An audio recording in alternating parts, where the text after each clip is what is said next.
வச்சுங்க. தாய்மைன்றது எவ்வளவு உயர்வு அப்படின்னா, எல்லாத்தையும் விட்டுட்டு போகணும் அப்படின்னு சொல்லக்கூடிய சாதுக்கள் யாராக இருந்தாலும், அந்த தாய்மை அப்படின்னு வரும்போது எல்லாமே கீழே இறங்கி தான் வந்திருக்காரு.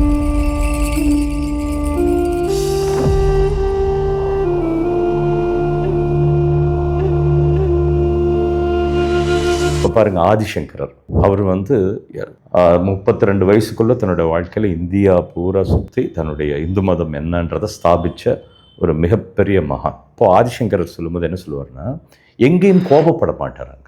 ஆதிசங்கர் கோபப்பட்டதாக எதுவுமே இல்லை, ஆனால் எதிராளிக்கு கோபம் வரும் அப்படின்வார் அவரோட வார்த்தைகள். ஆனால் அவ்வளோ நிதானமாக இருக்கும். அவர் தன் தாய்க்கு ஒரு சத்தியம் பண்ணிட்டு போனார். அதாவது, நான் எங்கே இருந்தாலும் இறுதி தருணத்தில் நான் உன்னுடன் தான் இருப்பேன் அப்படின்ட்டு போனார். இதை ஆதிசங்கர் நிறைவேற்றினார். அந்த லாஸ்ட் டைமில் அவருக்கு அந்த தகவல் தெரிஞ்சு இருந்து என்னென்ன செய்யுமோ அதை அத்தனையும் செஞ்சாருங்க. சாமியார் தானே, நான் போயிட்டேன்னு போகலை. ஏனால் அவர்கள் அந்த பெண்மையை போற்றினார்கள், தாய்மையை போற்றினார்கள் ஆதிசங்கர். இதில் ஆதிசங்கர் தாய்மையை பற்றி சொல்லும்போது இன்னொரு வகையில் சொல்கிறாருங்க. அதாவது, இப்போ அவர் பல இடங்கள் போயிருக்கார். அப்போ பல பேர் அவங்களுக்கு சொல்லிக் கொடுப்பாங்க. ஆதிசங்கரைய அவருக்கு மரமேற தெரியும், சில வித்தைகள்லாம் தெரியும். இது ஒருத்தட்டையாக கற்றுக்கிட்டாரு. அப்போது ஜாதி மத வேற்றுபாடு இல்லாமல் யார் கொடுத்தாலும் சாப்பிடுவார்.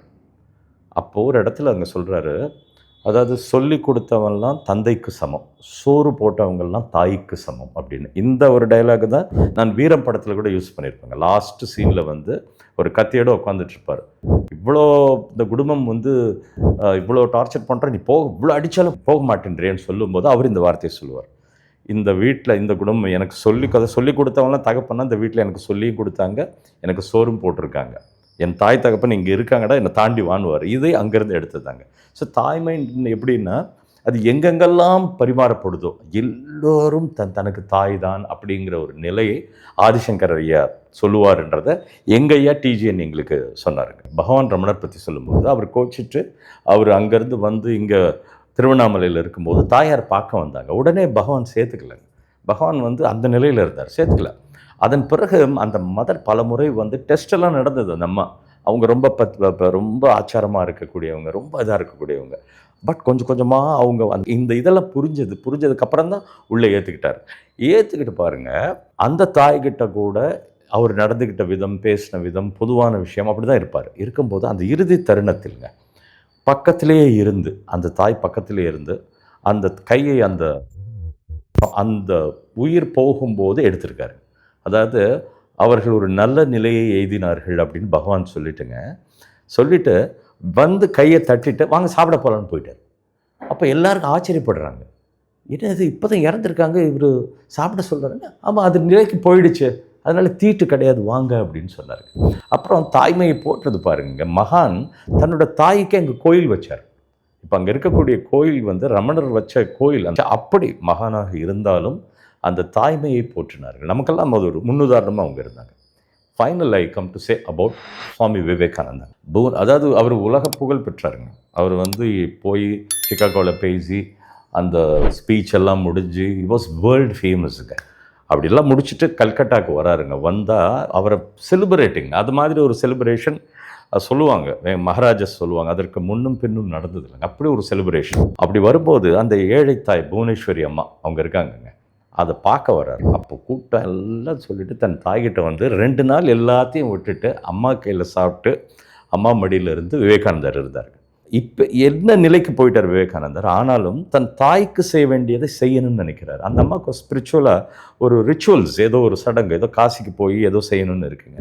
இப்போ சுவாமிஜி நினச்சா தடுத்துருக்க முடியும், இல்லை, தன் தாயாரை கூட்டிகிட்டு போய் இவரே கூட இருந்து, விவேகானந்தர் கூட இருந்து எல்லாமே பண்ணியிருக்காரு. பண்ணி முடிச்சுட்டு தான் தன் தாயை எடுத்துகிட்டு வந்தார். அப்போது விவேகானந்தர் சுவாமிக்கு ஒரு முகத்தில் ஒரு வாட்டம் இருந்துக்கிட்டே இருந்தது. என்ன அப்படின்னா, மக்கள் இப்படி இருக்காங்களே, வரணுமே, வேகமாக வரணுமே. அப்போது அதனால தான் அவர் மெயினாக எடுத்துக்கிட்டது, அந்த பலவீனப்பட்டு இருக்கிறவங்களுக்கு கூட பலம் கொடுக்கணும். அவரோட ஸ்பிரிட் அதுதான். அதாவது empowering them, you are the creator of your own destiny அப்படிங்கிறது தான் அவருடைய மெயின் வார்த்தை. இப்போ பாருங்கள், அப்போ சொல்லுவாராங்க, நான் இவ்வளோ புகழ், இவ்வளோ இதை எல்லாரும் சொல்கிறீங்க, இதுக்கெல்லாம் காரணம் ஒரு ஏழை தாய் எங்கிருந்து கொண்டோ எனக்காக வேண்டிக் கொண்டிருக்கிறார்கள், என் தாய் புவனேஸ்வரின்னு சொல்லுவார்.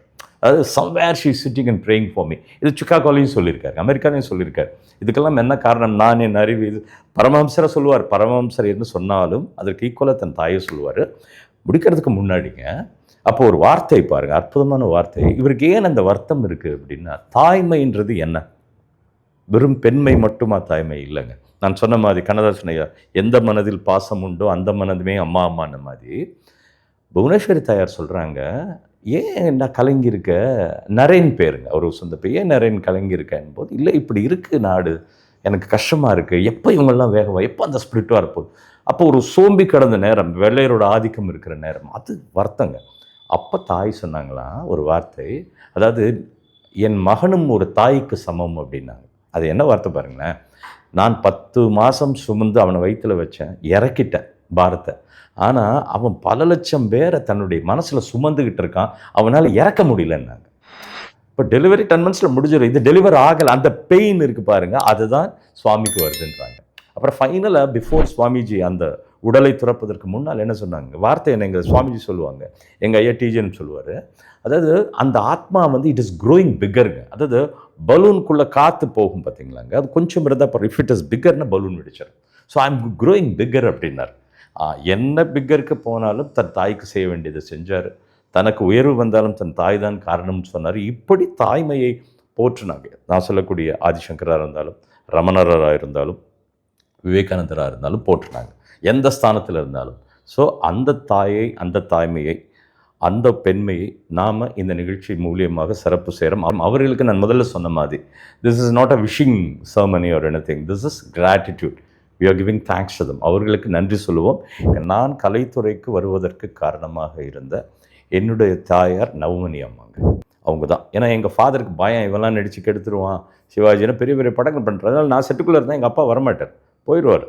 நாகேஷோட ஆக்ட் பண்ணிகிட்டு இருக்கேன், உள்ளே கூப்பிட்றாரு. அப்போ நான் ஒரு ஃபார்ம் ஆகிட்டேன். ஆனால் எங்கள் அப்பா வரல, அவருக்கு பயம். ஆனால் என் தாயார் தான் போட்டி சண்டை போட்டு Rajapart சங்கோதரைன்றதில் B Madhavan sir director, விசி கோகுநாதன் ஐயா தான் தயாரிப்பாளர், என்னுடைய முதல் தயாரிப்பாளர், முதல் தங்க காசு கொடுத்தாருங்க, அதை கொண்டு வந்து அம்மா கிட்ட கொடுத்தேன்.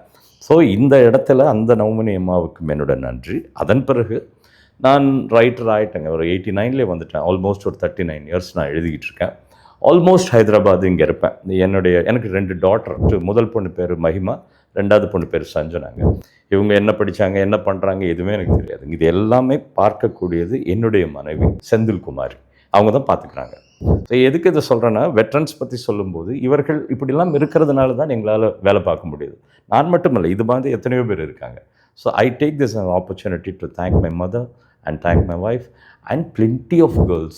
அதாவது எத்தனையோ தோழிகள் இருக்காங்க, எத்தனையோ பேர் அட்வைஸ் பண்ணுறாங்க. இந்த ட்ராவலில் என்னோடு பயணித்தவர்கள் அத்தனை பெண்களுக்கும், அத்தனை பேருக்கும் நான் என்னுடைய நன்றியை சொல்லிக்கிறேன். இங்கே ஒரு வார்த்தை கண்ணதாசன் ஐயா சொல்வார், அதாவது அம்மா அப்படிங்கிற ஒரு வார்த்தை. அதாவது என்ன பாருங்கள், செல்லக்கிளிகளாம் பள்ளியில் இதில் சொல்லுவார், எந்த மனதில் பாசம் உண்டோ அந்த மனமே அம்மா அம்மா அப்படின்வார்.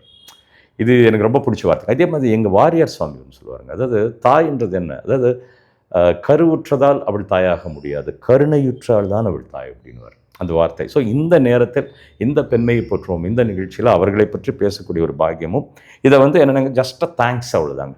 இந்த நன்றியை நாம் செலுத்த, இது ஆக்சுவலி என்னென்னா, இது நன்றி கூட செலுத்த முடியாது, இது cannot be paid. அப்படி ஒரு வார்த்தையில் சொல்லி நன்றிங்க அப்படிலாம் கூட சொல்ல முடியாது. பட் அட்லீஸ்ட் அந்த கிராட்டிடியூட், அந்த எக்ஸ்ப்ரெஷன், இது அடுத்த தலைமுறைக்கும் போகணும். அடுத்த தலைமுறை தே ஆர் கிளவர், நிச்சயமாக போகும், அவங்களும் செஞ்சுக்கிட்டு தான் இருக்காங்க, அது போகணுன்னு ஆசைப்பட்றேன்.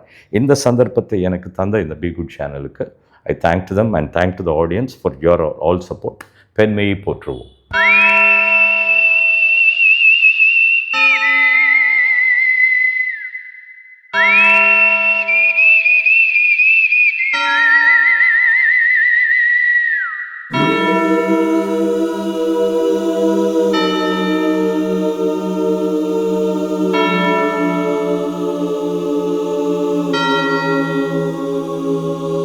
இந்த பி குட் சேனலில் நல்ல விஷயம்ன்றதுனால நீங்கள் எல்லாருக்கும் போய் சேர்கிற மாதிரி நல்ல எல்லாருக்கும் ஷேர் பண்ணணும்னு உங்களை பணியும்பா கேட்டுக்கொள்கின்றேன்.